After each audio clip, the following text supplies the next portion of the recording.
নমস্কার, শুভ পূজা অফিসিয়ালে তোমাদের স্বাগত। আমার বাবু কিন্তু অনেকটাই বড় হয়ে গেল না দেখতে দেখতে। এই যে দেখা তো আম দেখাচ্ছে, ও ওই জিনিসটাকে খাবে বলছে, ওই জন্য ও দেখাচ্ছে। এত প্রচণ্ড রোদ গরমে বাবুর চুলটাকে ভালো মতো করে বেঁধে দিচ্ছিলাম। আর এই এত প্রচণ্ড রোদ গরমে বাচ্চাদের যে এমনভাবে শরীর খারাপ হচ্ছে তা বলার কথা নয়। কালকে আমার বাবু ভালো ছিল, কিন্তু এই সন্ধ্যাবেলা থেকে আবার জ্বর আসছে রাত্রেবেলা। তো সকালবেলায় এখন আমি ওকে ফুল হাতা জামা পরিয়ে নিয়েই যাচ্ছি। তো এই যে দেখো, যেতে যেতেই ঘুমিয়ে পড়েছে। প্রায় একটু রাস্তা যেতে না যেতেই কিন্তু ঘুমিয়ে পড়েছে। এখনও অনেকটা যেতে বাকি আছে, হাওয়া লাগবে বলে সেই জন্য কিন্তু আমি ফুল জামা পরিয়েছি। আর জ্বরটা কিন্তু ওই মেয়াদ অনুযায়ী 4-5 ঘন্টা পর পরই আসছে। তো চলে আসলাম এখন মিষ্টি নিতে। তো চলুন মিষ্টিটা নিয়ে নিই আগে, তারপরে আমি দেখাবো যে কোথায় যাচ্ছি আর কী জন্য যাচ্ছি।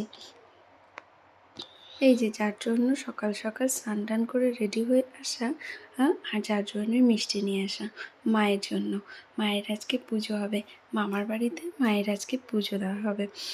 মামারা গৃহপ্রবেশ করবে সেই জন্য। তো এই যে আমার মামি প্রথমে বরণ করে নিচ্ছেন, ঠাকুরকে আসনে তুলবে বলে প্রথমে বরণ করে নিচ্ছিল। আর বড় মামিরা যেহেতু এখানে থাকে না, নতুন বাড়ি করেছে, সেই জন্য গৃহপ্রবেশের আগে বাড়ির ঠাকুরকে অন্তত পুজো তো দিতে হয়, সেই জন্যই পুজো দিচ্ছে। আর মামি নিয়মকানুন সেভাবে জানে না, সেই জন্য ছোটো মামি দিদা শিখিয়ে দিচ্ছিল যে এইভাবে এইভাবে বরণ করতে হয়।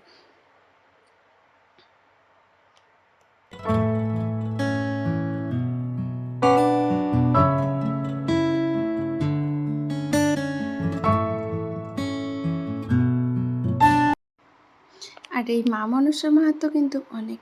কেননা যখনই আমি বিপদে পড়েছি, আমার বাবুকে নিয়ে কোনো কিছু অসুবিধা মনে হয়েছে, তখন আমি মায়ের কাছে বলেছি, মায়ের কাছে প্রার্থনা করেছি যে মা, আমার বাবুকে তুমি ভালো করে দাও, আমার বাবুর জন্য কোনো অসুবিধা না হয়। তো যখন আমি প্রেগনেন্ট ছিলাম, তারপরে কিন্তু আমার একটু অসুবিধা হয়েছিল আমার বাবুকে নিয়ে। সিজার করার পরে আমার বাবু হসপিটালে ছিল, আমি নার্সিং হোমে ছিলাম। তখন আমি মায়ের কাছে বলেছিলাম, মা, আমার বাবুর জন্য ভালো মতোভাবে সুস্থ হয়ে বাড়িতে নিয়ে আসতে পারি। তো মায়ের কাছে যে বলেছিলাম আমি, মা তাই করেছে, আমার বাবুকে আমার কোলে ভালোভাবে ফিরিয়ে দিয়েছে। মা মনসাকে বরণ করার পরে এবার বাসন্তী ঠাকুরকেও বরণ করে নিয়েছিল। এই দেখুন, আর আমার মামি কিন্তু শিখিয়ে দিচ্ছিল যে এইভাবে এই চালনটাকে ঘুরোতে হবে, এইভাবে করতে হবে। আর সেইভাবেই আমার মামি করছিল। পাশ থেকে আমার মাও কিন্তু ধরে শিখিয়ে দিচ্ছিল।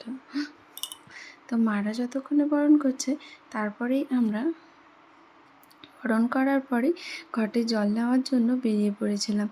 যে ঠাকুরের ঘটের জল নিতে হবে, সেটা মামাদের নিজস্ব পুকুর থেকে। যে আমার বড় মামা ছোটো মামা ঘটগুলোকে মাথায় তুলে নিয়েছিল। আমার সামনে বড় মামি, পেছনে ছোটো মামি যাচ্ছিল। আর পুকুরে গিয়ে প্রথমত গঙ্গাকে পুজো করে নিচ্ছিল। এই প্রদীপ জ্বালিয়ে ধূপ সিঁদুর দিয়ে ফুল টুল দিয়ে প্রথম পুজো করে নিয়েছে। আর আমার দিদা এখান থেকে শিখিয়ে দিচ্ছিল যে এইভাবে করতে হবে। তারপর ঠাকুরমশাই নিচে জলে নেমে মন্ত্র করে পুজো করলো, তারপরে ঘটে জল তুলেছিল।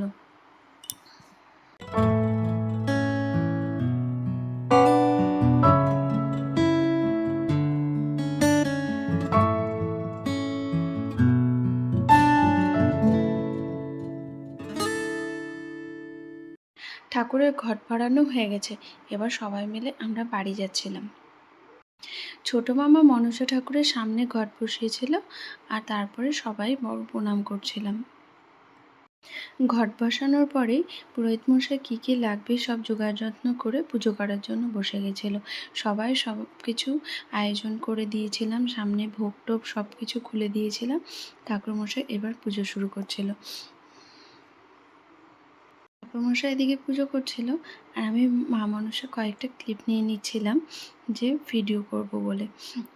কত সুন্দরই না লাগছিল ঠাকুরকে সেদিন, দেখো এত সুন্দর লাগছিল, মায়ের মুখটা দেখে মন ভরে যাচ্ছে। বাসন্তী পুজো কীভাবে হয়েছিল আর আমরা গৃহপ্রবেশে কী কী করেছি, সবাই একসঙ্গে কত আনন্দ করেছি, সেটা দেখতে পাবে পরের ভিডিওয়ে। তো আজকের মতো টাটা।